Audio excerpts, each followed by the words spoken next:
عندك فيزا مازالت حية، راه ما يشملكش قرار التسوية في اسبانيا، ما يشملكش. عندك فيزا مازالت حية، لا ما تنجمش تصب فيه، خاطر هما طالبين اللي دخل قبل 31 ديسمبر 2025. الفيزا نتاعك 2022 2023 2024 وماتت كملت، عندك الحق وتشملك التسوية في اسبانيا. مادام عندك فيزا حية ثم برشا حلول اخرى، ثم برشا دول اخرى تنجم تمشي تركح في امورك.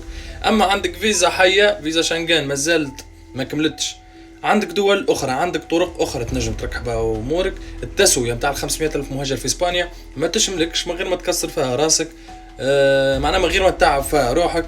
حتى كي باش تمشي تدبر برافات وتشري برافات والكل، عندك بروف باش ترسيلك تبدل في الباسبور. وحتى كان بدلت الباسبور، اسبانيا باش تعرفك لين تدخلت فيزا مثلا توا 2025 لاي دوله، فرنسا ولا اسبانيا ولا ايطاليا ولا بلجيكا، باش يبدو عندها الكوردوني الكل نتاعها، الكوردوني نتاعك الكل باش يبدو موجودين عندها اسبانيا. هذاك علاش اي خاطر برشا ميساجات جوني عباد عندهم فيزا حيه، فيزا حيه نو ما تشملكش، ما غير ما تضيع وقتك، والاخرين الكل راهو يشملكم القانون. وحظ موفق للجميع.